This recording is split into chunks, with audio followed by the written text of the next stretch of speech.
Da da da da da da da. Hi everyone, it's Mr. Alqamoussi, and today we're going to introduce the different functions of the English sentence. Let's recall that a thought is organized by a combination of words, called a sentence. A sentence is a set of words which come together to form a complete thought.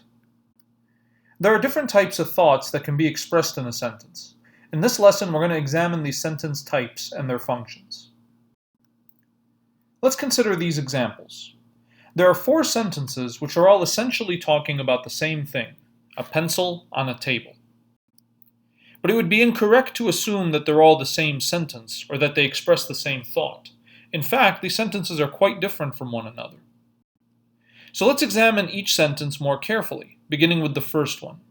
What exactly is the function of this sentence?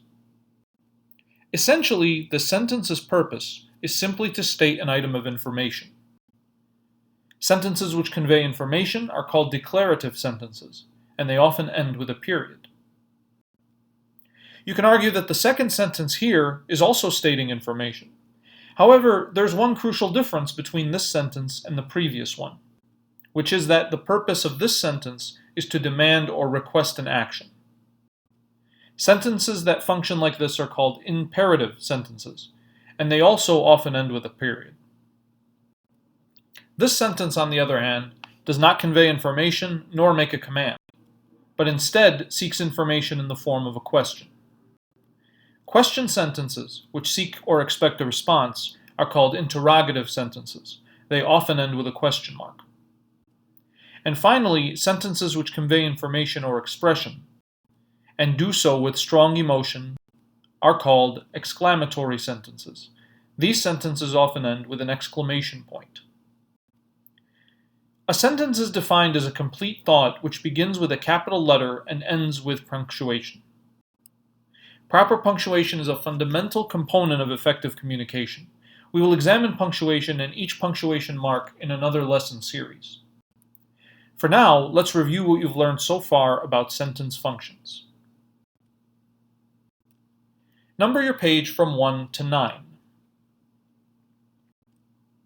In a moment, you'll see some short sentences. First, try to determine the sentence's function.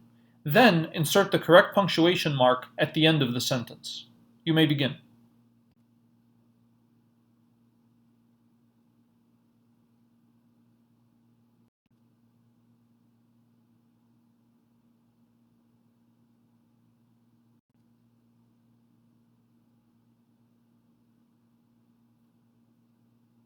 And now, here are the correct answers.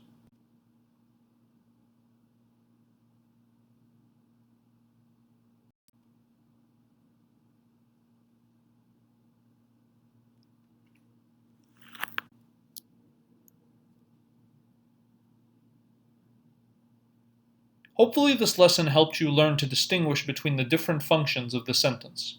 Thanks for watching.